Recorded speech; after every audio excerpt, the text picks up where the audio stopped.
여러분 안녕하십니까? 7시 뉴스 전북입니다. 전북 지역 호우특보가 오늘 전부 해제됐는데요. 구름 사이긴 하지만 밝게 내리쬐는 햇살이 참 반가운 하루였습니다. 오늘 주요 소식 시작합니다.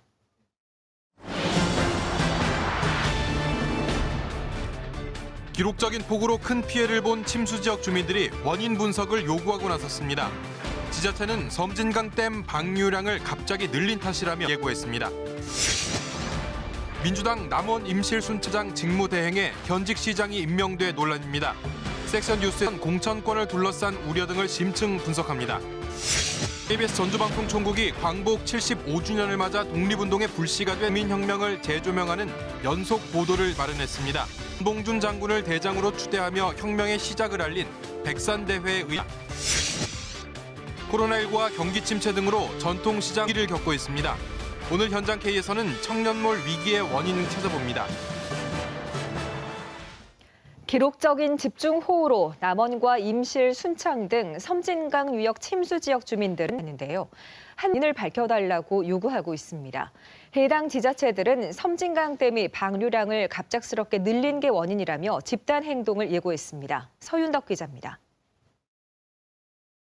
섬진강 제방이 100m가량 무너지면서 물에 잠긴 전북 남원의 8개 마을.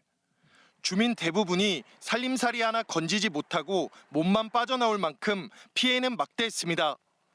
기록적인 폭우도 폭우지만 무엇 때문에 이렇게 큰 피해가 났는지 누구 하나 속 시원하게 답해주지 않는 현실이 더 답답합니다. 우리 집이 이렇게 난리가 나도 누가 나와서 단 한마디 말하는 사람 없잖아요. 알려주는 사람도 없잖아요. 왜 이렇게 됐는지도 모르잖아요, 우리는. 왜 침수 피해가 컸는지, 제방은 왜 무너졌는지 원인을 밝혀달라는 피해 주민들의 목소리가 높아지면서 지방 의원들도 수자원공사 섬진강댐 지사를 항의 방문했습니다. 피해에 대한 철저한 진상을 규명하라! 규명하라! 규명하라! 규명하라! 제방이 무너지기 6시간 전까지 초당 600톤 정도였던 방류량을 붕괴 직전 3배로 늘린 이유와 집중호우 예보에도 사전 방류량이 왜 적었는지 캐물었습니다. 물을 팔아야 돌아갈 거 아니에요. 수자원공사가 일기예보를 못 믿고 이거 비워놨다가 나중에 책임을 받을 겸 지금 물 채웠다가 이제 물이 쏟아지니까 버려버린 거 아니에요. 수자원공사는 댐 유역에 갑자기 집중호우가 쏟아져 어쩔 수 없었다는 원론적인 답변을 되풀이했습니다. 남원과 순창, 전남 구례 등 큰 피해를 본 섬진강 인근 7개 지자체는 원인 규명을 요구하는 집단 행동에 나서기로 했습니다. 급격한 방류량의 증가에 따라서 미처 하류 주민들이 대비하지 못한 상태에서 발생된 피해라고. 수자원공사 본사와 환경부를 항의 방문하고 국무총리에게 원인 규명을 요구하는 서한을 전달할 예정입니다. KBS 뉴스 서윤덕입니다. 용담댐의 방류로 침수 피해를 입은 충남 금산과 충북 영동 등 금강유역 일대 마을에서도 이번 수해가 사실상 인재라는 주민 성토가 쏟아지고 있습니다. 수자원공사가 초당 3,000톤의 물을 방류한 일주일 전에 이미 용담댐이 홍수기 제한 수위를 넘겼지만 나흘 가까이 방류량을 늘리지 않다가 갑자기 방류했기 때문이라는 겁니다. 어떤 이유 때문이었는지 백상현 기자가 취재했습니다. 지난 8일 초당 3천여 톤의 물을 방류한 전북 용담댐. 이 때문에 댐 하류 지역인 충남 금산과 충북 영동, 옥천, 전북 무주 등 4개 군이 주택과 농경지 침수 피해를 봤습니다. 인삼 주 재배지인 금산만 해도 인삼밭 200헥타르가 물에 잠겨 300억 원이 넘는 피해가 났습니다. 물이 빠지고 난 인삼밭은 진흙펄로 변했습니다. 수년간 애지중지 키워온 인삼 농사를 망친 주민들은 이번 수해가 인재라고 성토합니다. 비 올 때 물이 많이 내려올 때 같이 빼니까 이런 현상이 나는 거예요. 하지만 미리 방류할 기회는 있었습니다. 집중호우 일주일 전인 지난달 30일 용담댐 저수율은 이미 홍수기 제한 수위인 85.3%를 넘어섰습니다. 다음 날에는 90% 가까이 치솟았습니다. 위험 수위를 한참 넘어선 겁니다. 수자원공사는 댐 관리 규정에 따라 당시 방류량을 늘려야 했지만 오히려 초당 300톤가량 내보내던 물을 45톤으로 줄였고 이 상태는 나흘 가까이 이어졌습니다. 주민 민원 때문이라는 게 수자원공사 측의 해명입니다. 연락을 주시더라고요. 래프팅하는 업체들 좀 있고요. 펜션을 하시는 분들도 있고. 방류량이 늘어나게 되면 손님을 못 받으시는 거죠. 이게 위험하니까. 이러다 지난 7일 집중호우가 시작됐고 용담댐은 그 즈음에서야 방류량을 700톤으로 늘렸지만 저수율은 걷잡을 수 없이 증가해 100%를 넘어섰습니다. 결국 초당 3,000톤 방류가 시작됐고 댐 하류 일대 4개 지역 마을 39곳이 물에 잠겼습니다. 전문가들은 적극적으로 예비 방류를 했어야 했다고 지적합니다. 저수용이죠, 주로. 수자원 이제 용수댐인데 용수댐이라고 하더라도 비가 많이 오면 넘칠 수가 있거든. 그러니까 예비 방류를 반드시 해야죠. 용담댐 방류로 침수 피해를 본 4개 지역 군수들은 내일 한국수자원공사를 방문해 수위 조절 실패에 공식 항의하고 피해 대책 마련을 촉구하기로 했습니다. KBS 뉴스 백선입니다. 이번 섬진강 재방류실로 큰 피해를 본 남원시 금지면 일대는 우리나라 시설원의 농산물 생산량의 10%를 차지하는 주산지입니다. 피해가 워낙 크다 보니 올해는 물론 내년 농사까지 포기해야 할 처지입니다. 서승신 기자가 취재했습니다. 비닐하우스 수백 동이 거센 물살에 부서지고 지붕이 뜯겨나갔습니다. 안을 들여다보니 다 자란 멜론이 흙범벅이 돼 말라 죽어갑니다. 지금부터 추석 명절까지가 대목이지만 모두 폐기할 처지입니다. 상품으로서는 아예 못 쓰는 거고요. 그냥 버리는 수밖에 없습니다. 이건 어떻게 출하도 안 되고. 그냥. 바로 옆 입채소 비닐하우스도 쑥대밭이 됐습니다. 상추들이 진흙에 달라붙어 썩어갑니다. 섬진강 재방유실로 비닐하우스 1,500여 동 가운데 절반 이상이 침수됐습니다. 앞으로가 더 큰 문제입니다. 이르면 다음 달부터 내년 봄에 수확할 딸기와 감자 모종을 옮겨 심어야 하는데 멀쩡한 비닐하우스도 성한 모종도 거의 없습니다. 올해는 물론 내년 농사까지 포기해야 할 상황입니다. 하우스 딸기 같은 경우는 9월 10일 정유해서 심어야 돼요.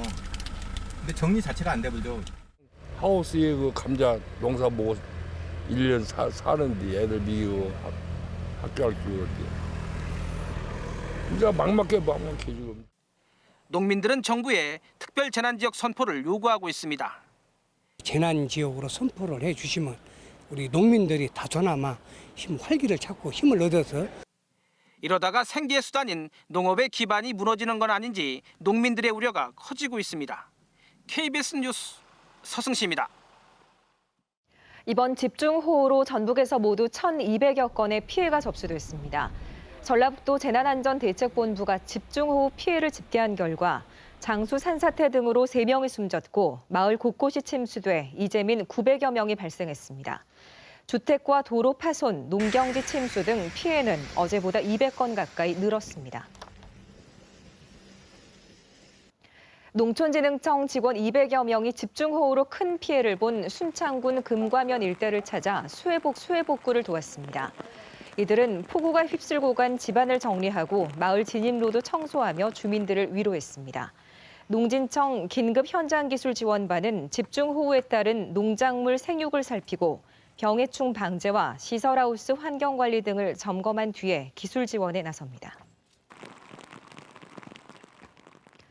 감사원이 최근 발표한 익산 장전마을 집단 암발병 관련 공익감사 결과를 놓고 장전마을 주민들이 크게 실망하고 있습니다. 당시 관리 감독을 맡았던 익산시 공무원들에 대한 감사원의 징계 요구가 너무 가볍다는 건데요. 박웅 기자가 보도합니다. 익산 장전마을 집단 암발병과 관련해 지도 감독 실태를 조사한 감사원의 보고서입니다. 익산시가 집단 암발병의 원인이었던 비료 공장을 제대로 관리 감독했는지 점검한 결과 비료 공장이 폐업 신고할 때 폐기물 처리 여부 확인을 소홀히 한 당시 공무원 2명에 대해 경징계 이상을 요구했습니다. 그러나 비료 공장 지도 점검을 맡았던 공무원에 대해서는 책임이 있다고 지적하면서도 징계 요구 수준은 주의에 그쳤습니다.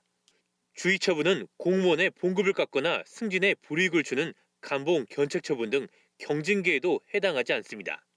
장전마을 주민대책위는 감사원이 집단 암발병의 심각성을 고려했다면 관리 감독을 맡은 공무원에게 중징계를 내려야 했다고 반발하고 있습니다. 감사원이 감사를 익산시의 부실점검 수준으로 마무리하고 관련자에 대해 징계 처분 없이 주의를 촉구한 것은 문제가 있다. 주민들이 공익감사를 청구한 뒤 2년이 지나 나온 결과가 실망스럽다는 반응입니다. 감사원이 스스로 만든 훈령을 어기고 늦게 감사 결과를 발표한 것에 대해서는 어떤 의도인지 의심할 수밖에 없다. 이번에 우리 주민들은 감사원의 그런 감사 태도를 보고 실제 신뢰를 많이 상실했다라고. 다만 이번 감사를 통해 익산시의 책임이 드러난 만큼 전라북도와 익산시에 대한 170억 원대 민사소송은 계속 진행하겠다고 밝혔습니다. KBS 뉴스 박웅입니다. 전주시가 아파트의 분양권 불법 전매 행위를 무더기로 적발했습니다. 지난달 에코시티의 대시양과 더샵 3차, 혁신도시의 대방DMC 등 3개 아파트 거래자 768명을 대상으로 단속을 벌여 1년간 제한된 분양권을 불법으로 거래한 57명을 적발해 고발 조치했습니다. 또 분양권 전매에 관여한 중개사 등 43명은 행정처분하고 나머지 271명은 재검토를 거쳐 추가 고발이나 행정처분할 계획입니다.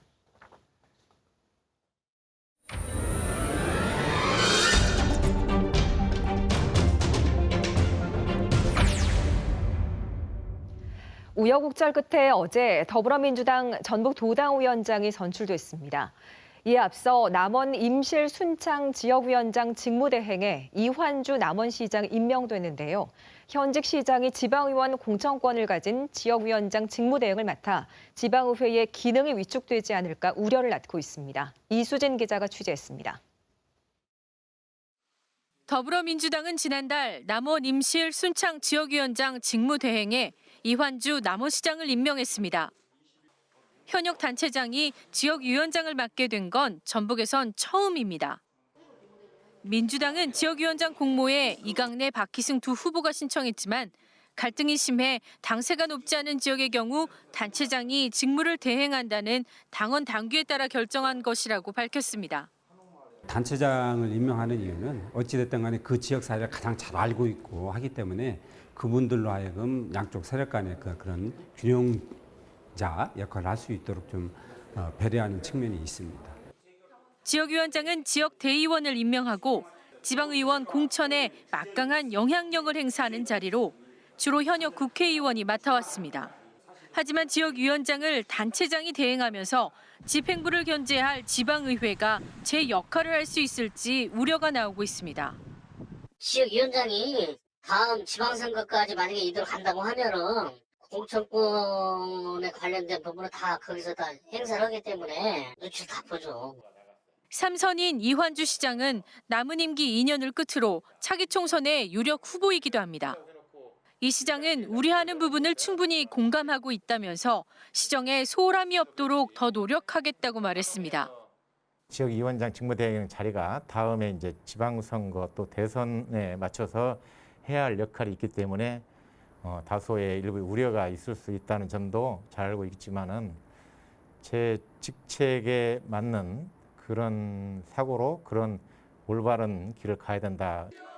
지난 4월 총선 때 전북 10개 선거구 가운데 유일하게 남원 임실 순창에서 진 민주당. 집행부 견제라는 지방의회의 역할을 무시하면서까지 지역위원장에 굳이 현직 단체장을 앉힐 필요가 있었는지 당 안팎에서 논란이 계속되고 있습니다. KBS 뉴스 이수진입니다. 네, 이어서 취재기자와 함께 자세한 이야기 나눠보겠습니다. 네, 이수진 기자, 대체 지역위원장이라는 위치가 정당 내에서 어떤 영향력을 가진 자리길래 이 남원시장의 겸직이 이렇게 큰 논란이 되고 있을까요? 앞서 리포트에서도 간단히 설명드렸지만 지역위원장은 해당 지역의 기초의원의 공천권을 결정할 수 있는 막대한 영향력을 가진 자리입니다. 네. 원래 지역위원장은 해당 지역구의 국회의원이 맡는 것이 일반적인데요. 알다시피 남원 임실 순창 지역구는 이번 총선에서 민주당이 유일하게 의석을 잃었던 지역구고요. 때문에 맡을 사람이 없는 상황인 거죠. 이달 초 민주당이 당세가 우세하지 않은 지난달 초입니다. 민주당이 당세가 우세하지 않은 이른바 사고 지역에 대한 조직 재정비를 했는데요. 이환주 현 남원시장을 지역위원장 직무대행에 임명했습니다. 직무대행이지만 지역위원장과 똑같은 권한을 갖고 있습니다. 네. 전 지역위원장이었던 박희승 씨, 이강래 전 의원도 지역위원장직에 이번에 함께 도전했지만 두 세력 간의 법정 다툼이 굉장히 길어지고 있고 해소가 되지 않는 형편에서 일찌감치 이 두 후보는 제외가 됐고요. 네. 민주당은 남원 임실 순창 지역구에서 시장으로 내리 3선을 하고 있는 이완주 시장이 현 조직을 가장 잘 추스를 수 있는 적임자라고 보고 직무대행직을 부탁했고 이완주 시장도 이를 수락하면서 논란이 시작됐습니다. 네, 그러니까 뭐 인물난이라는 건데 단체장의 지역위원장 직무대행을 겸직하는 일이 전북에서는 첫 사례라고 알고 있습니다. 뭐 과연 민주당의 입장은 어떨까요? 맞습니다. 지역위원장 직무대행에 해당 지역의 단체장을 지명한 건 전북에서는 첫 사례가 맞고요. 지역위원장직에 앞서 말씀드렸듯이 박희승 전 위원장 그리고 이강래 전 의원 등이 도전했지만 조강특위는 이 두 명이 조직을 추스르는 데 적임자는 아니라고 본 거죠. 두 세력 간의 갈등이 법적 다툼으로 비화하고 있는 마당에 총선으로 패배해서 가뜩이나 민심이 어수선한 그런 지역구의 조직을 추슬러야 하는 상황에서 도움이 되지 않는다고 판단을 했던 거겠죠. 네. 민주당의 당원 당규를 보면은 당세가 우세하지 않은 곳에서는 단체장이 직무대행으로 간다라는 내용이 있습니다. 이 당원 당규를 적용해서 이완주 시장을 직무대행에 지명하기에 이른 거죠. 네. 다른 지역구도 비슷한 사례가 있긴 합니다. 취재해봤는데요. 단체장이 지역위원장을 맡은 사례는 부산 서구 동구, 부산 해운대구 갑, 울산 동구, 전북 남원 임실 순창 등 모두 4개 지역구에서 단체장이 지역위원장 대행직으로 지명된 사실을 확인할 수 있었습니다. 네. 자, 그런데 이제 공천권을 좌우하는 지역위원장 자리에 이제 남원시장이 직무대행을 맡게 되면서 지방의회에서는 뭐 눈치를 볼 수밖에 없지 않을까 싶은데 실상은 어떻습니까? 상식적으로 봐도 충분히 납득이 갈 만한 내용이죠. 아시겠지만 지방의회는 단체장과 각을 세울 수밖에 없는 자리죠. 집행부에 대한 견제와 감시 역할을 수행하는 기관이니까요. 공천권을 휘두르는 지역위원장 직무대행을 맡고 있는 단체장에게 어느 기초의원이 각을 세울 수 있을지 상식적으로 의문이라는 판단이 지배적입니다. 네. 결국 이완주 시장이 지역위원장 직무대행직을 언제까지 맡을 것인가가 관건입니다. 현재 남원시의회 16명은 모두 다 민주당 소속이거든요. 시장 눈치 보기 당연히 있을 수밖에 없죠. 2년 뒤면 지방의회 의원을 뽑는 선거가 치러지니까요. 네. 한일은 어느 지방의원이 이완주 직무대행에 참석해서 열린 민주당 지역 어떤 대의원에서 이완주 직무대행 지명에 대한 문제점을 지적하기도 했다고 하지만 남원시 의회 소속 어떤 기초의원도 이 부분에 대해서 이의 제기를 할 수는 없었다고 하는 뒷얘기도 들려오고 있습니다. 네. 2년 뒤면 아까도 말씀드렸지만 지방선거 다시 치러지는데요. 만약 지금처럼 이완주 시장 지역위원장 직무대행 체제가 이 체제로 그대로 선거를 치르게 된다면 자신의 정치 생명을 좌우할 수 있는 그 지역위원장인 시장에게 어느 의원이 감히 싫은 소리, 뼈 있는 소리 할 수 있을지 네, 쉽지 않을 것 의문입니다. 같습니다. 네. 자, 남원 임실 순창 지역구 지방의원의 이야기도 가져오신 걸로 알고 있는데요. 한번 보겠습니다. 네, 들어보시죠.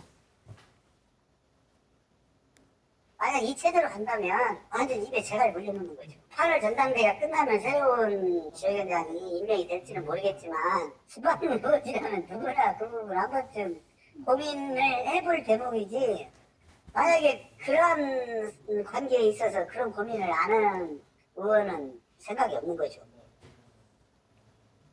네, 지금 남원 지역에는 산적한 현안도 많은 것으로 알고 있습니다. 지역위원장 직무대행에 따른 시정 공백 조금은 생길 텐데요. 정치적인 중립 훼손을 우려하는 시각이 가장 클 것 같습니다. 어떨까요? 네, 가장 최근 일이지만 남원이 가장 많은 이번 집중호우로 수해를 입은 자치단체 중 한 곳이기도 하고요. 남원시는 그리고 국립공공의료대학 설립이나 그리고 추진하고 있는 지리산 친환경열차 도입 사업 등 굵직굵직한 현안 사업들이 많습니다. 코로나19 방역 문제도 무시할 수 없는 부분이고요. 현안들이 많습니다. 그리고 시장직은 아직 2년이나 더 남아 있습니다. 직무대행이라고는 하지만 지역위원장 역할이 차기 지방선거를 앞두고 굉장히 많은 일을 해야 하는 자리인데 시장직을 같이 수행하면서 공백이 과연 없을까 하는 우려가 적지 않습니다. 네. 지방 정가에서는 3선 임기 제한에 걸린 이 시장이 차기 총선에 후보로 나서지 않겠느냐 점치고 있는 분들도 많으신데요. 본인 정치 벌써부터 시작한 거 아닌가 하는 분석도 나오고 있습니다. 이 직무대행 체제로 2년 뒤 지방선거까지 가게 되면 선출직 공무원이자 또 정치적 중립성이 요구되는 그 시장이 특정 정당의 지역위원장을 또 병행하고 있는 것에 대한 공정성 문제도 충분히 나올 수 있는 부분이라고 생각합니다. 네, 아무쪼록 해당 지역구 시민들이 피해를 입는 일이 없어야겠습니다. 네, 여기까지 듣겠습니다.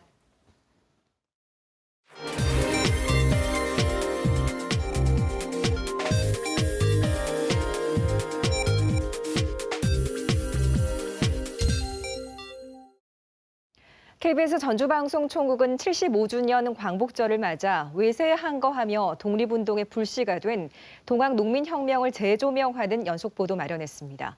오늘은 첫 순서로 전봉준 장군이 대장으로 추대되며 혁명의 시작을 알린 사건이지만 일제강점기를 거치며 기억 속에 잊힌 백산대회의 의미를 조경모 기자가 짚어봤습니다.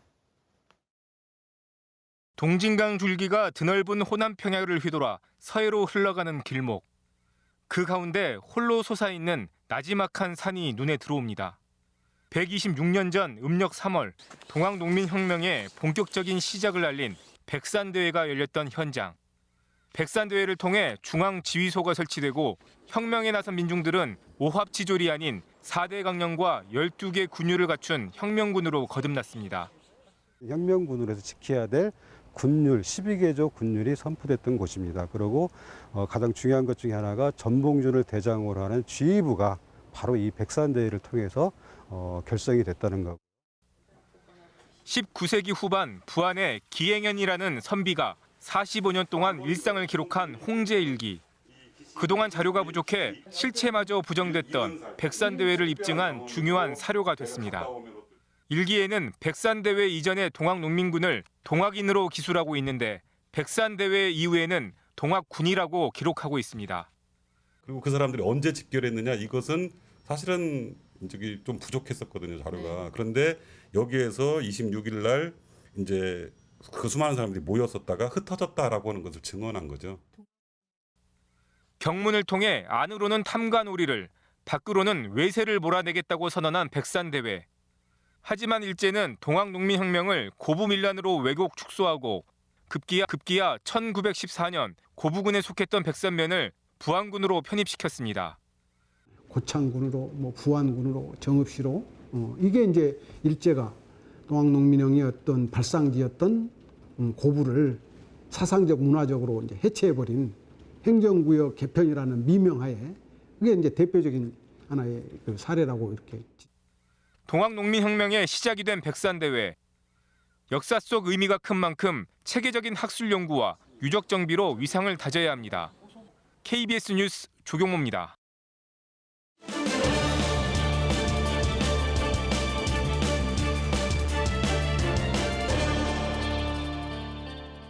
계속해서 주요 소식 전해드립니다.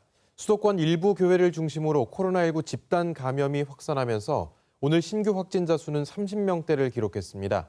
서울 남대문 시장에서 발생한 집단 감염은 첫 확진자가 나온 케네디 상가에서 근처에 있는 또 다른 상가로 번졌습니다. 김지선 기자의 보도입니다.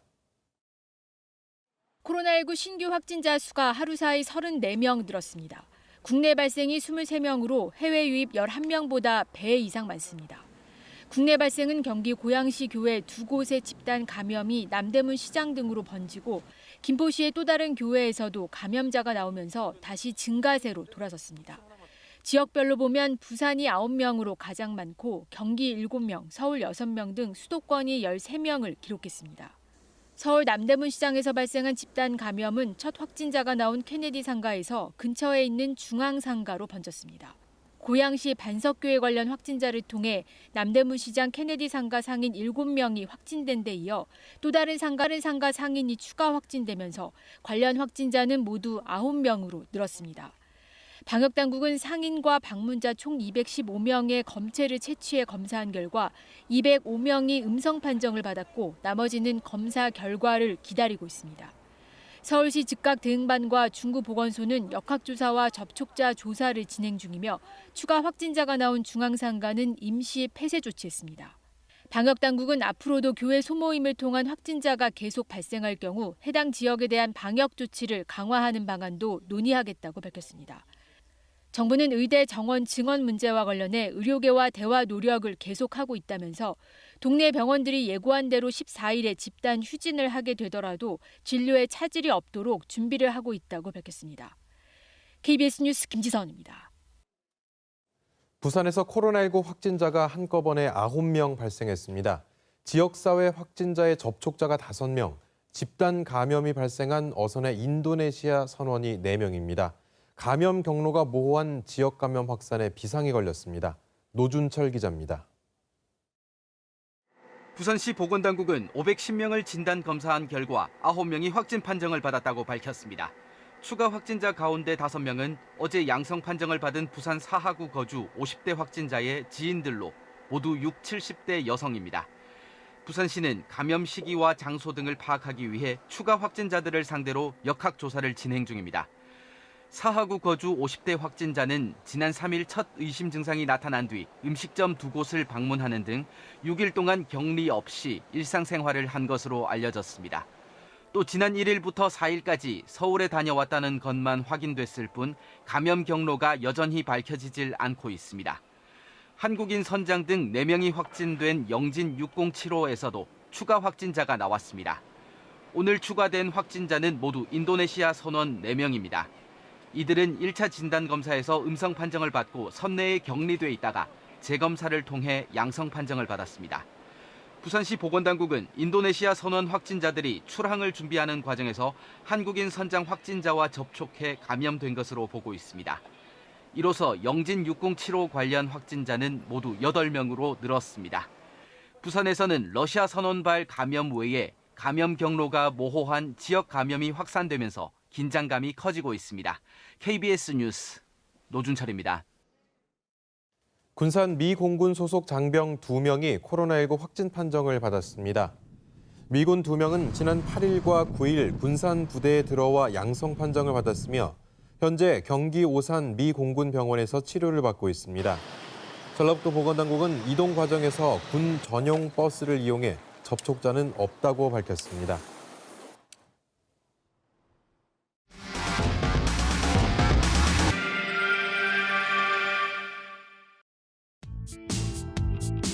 한 전통시장에 자리한 청년몰. 점심시간 식사 주문이 한창입니다. 우동 하나, 콜라 하나. 제육덮밥도 가능하지? 제육덮밥. 콜라 하나, 제육덮밥 하나요? 영수증 드릴까요?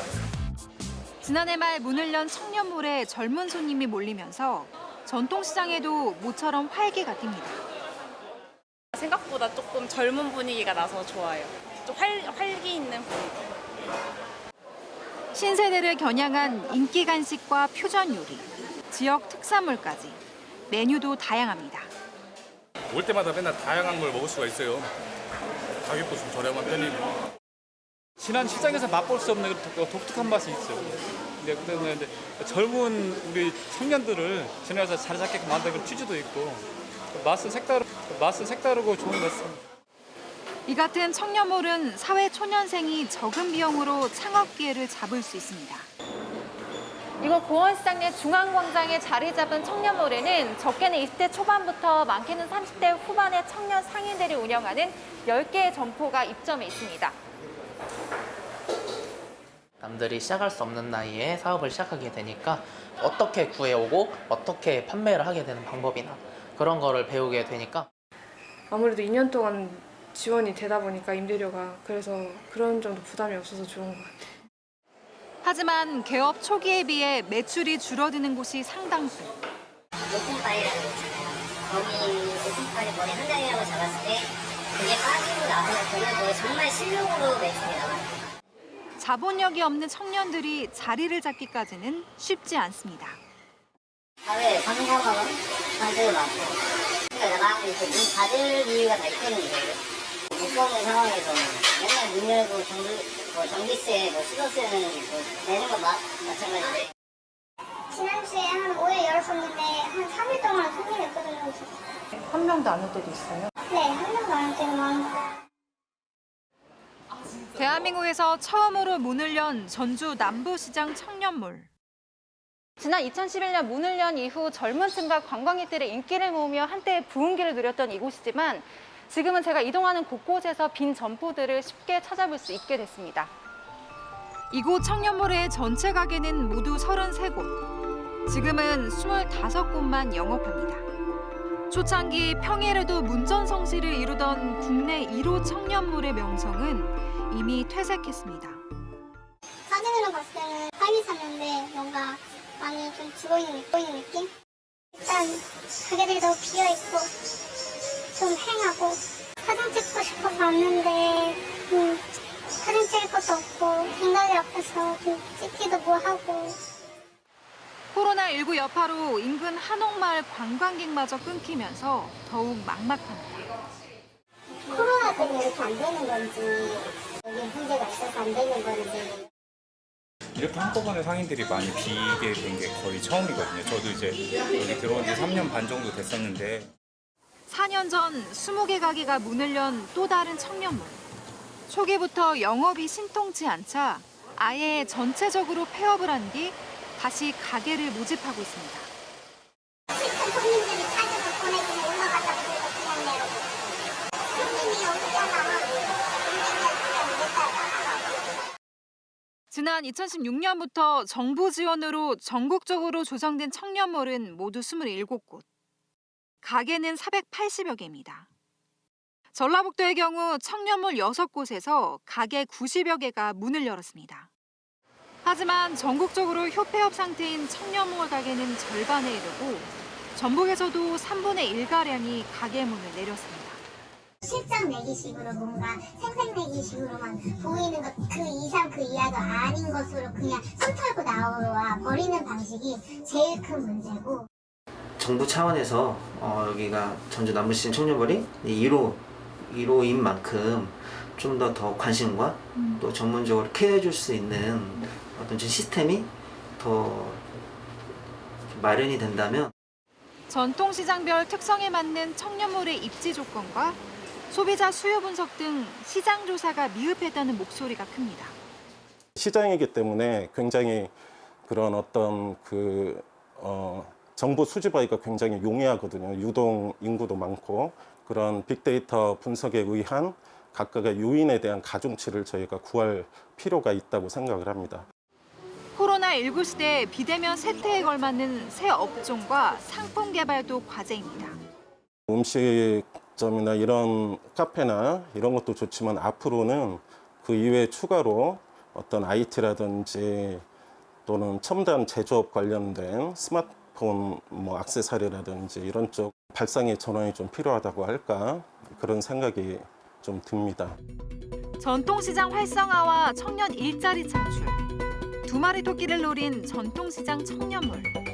그러나 휴업과 폐업이 속출하고 정부와 지자체 지원마저 끊기면서 애물단지로 전락하는 것 아닌가 우려가 커지고 있습니다. KBS 뉴스 길금입니다. 현장 K클릭 현장 속으로 시간입니다. 전통시장 활성화와 청년 일자리 창출을 위해 정부가 추진한 청년몰, 하지만 코로나19라는 직격탄까지 맞으면서 휴폐업이 속출하고 있습니다. 오늘은 이 청년 창업 전망에 대해서 원민 전주시 사회혁신센터 소장과 자세한 얘기 나눠보겠습니다.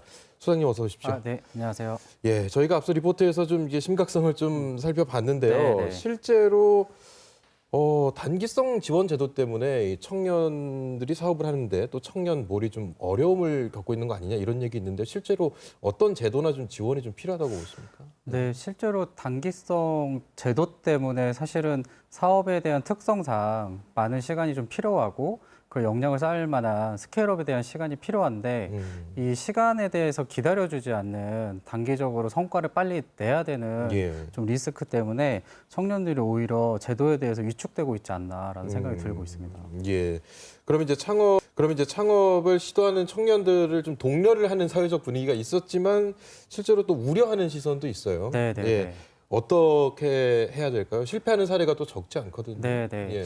그러니까 사실 창업을 할 때 가장 중요한 게 이제 태도와 프레임이라고 보는데 이제 태도 같은 경우들이 창업가의 마인드, 태도라고 할 수 있는데 사실은 청년들의 생애 주기를 좀 돌아봤을 때 대학교를 막 졸업하고 창업에 대한 이해도가 사실 높은 거는 쉽지가 않거든요. 이제 그런 것만큼 창업을 하는 시간 과정 동안 청년들의 역량을 쌓을 만한 좀 시간을 좀 기다려줘야 되지 않나. 근데 이제 안타깝게도 말씀드렸듯이 너무 단기적으로 진행이 되다 보니까 예. 역량을 쌓기 도전에 끝나는 게 조금 아쉬운 상황인 것 같습니다. 예. 그럼 이제 아무래도 이 청년들이 창업을 하는 게 전까지의 좀 교육이 좀 더 활발했으면 좋겠다 이런 말씀이시기도 한 것 같은데. 네. 그 교육도 당연히 물론 필요하고요.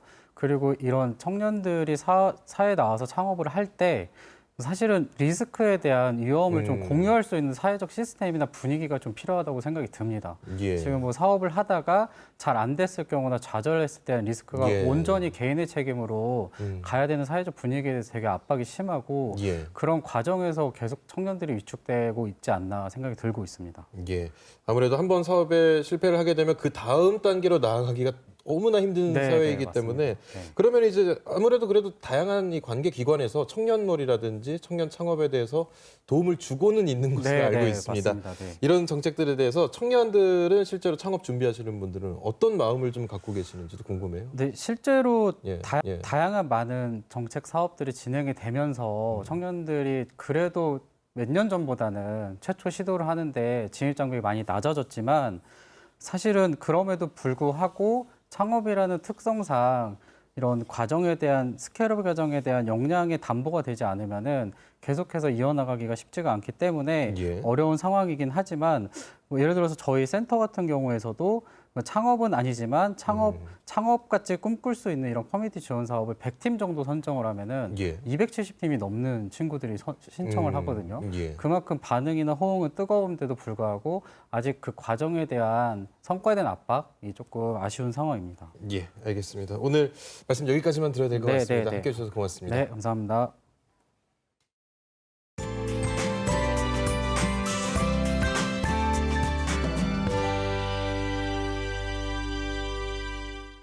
우리 지역에 내려졌던 호우특보는 해제가 됐지만 곳곳에 비가 내렸다 그치기를 반복하고 있습니다. 새벽에는 소강 상태를 보이는 곳이 많겠지만 내일 오전까지 20에서 60mm의 비가 더 내리겠습니다. 대기 불안정으로 인해서 내일 낮부터 밤 사이에는 천둥 번개를 동반한 최대 80mm의 꽤 많은 양의 소나기도 지나겠습니다. 내일은 찜통더위가 기승을 부리겠습니다. 내일 오전 11시를 기해서 내륙 대부분 지역에는 폭염주의보가 발효될 텐데요. 밤 사이에는 열대야도 나타나겠습니다. 무더위의 건강관리 유의하시기 바랍니다. 이어서 위성 영상 보겠습니다. 북태평양 고기압의 가장자리에 들면서 대체로 흐리기만 한데요. 서해상과 내륙 곳곳에는 안개가 짙어지겠습니다. 이어서 자세한 지역별 내일 날씨 살펴보겠습니다. 서해안의 아침 기온은 전주와 고창 26도로 예상되고요. 낮 기온은 대부분 31도까지 올라서 무덥겠습니다. 동부 내륙의 낮 기온은 진안과 장수 28도, 임실은 29도로 예상됩니다. 서해상에는 안개가 짙어지겠고요. 물결은 먼바다에서 최고 2m까지 일겠습니다. 당분간 하늘은 대체로 흐리겠습니다. 목요일인 모레는 낮 기온이 33도까지 치솟겠습니다. 날씨였습니다. 익산 장전마을 주민들은 그동안 30명 넘게 암에 걸렸거나 숨졌습니다. 집단 암 발병은 비료 공장과 연관이 있다고 한참 뒤늦게 밝혀지기도 했는데요. 이번 감사원의 공익감사 결과는 주의에 그쳤습니다. 네, 그동안 관리 감독을 소홀히 한 익산시와 전라북도 환경부 그리고 감사원까지 장저마을 주민들의 피눈물 나는 절규를 들을 자세는 있는지 답답하기만 합니다. 지금까지 피해를 입으며 고통을 감수해온 장저마을 주민들의 마음을 헤아릴 수 있는 진정한 대책이 절실합니다. 시청해주신 여러분 감사합니다.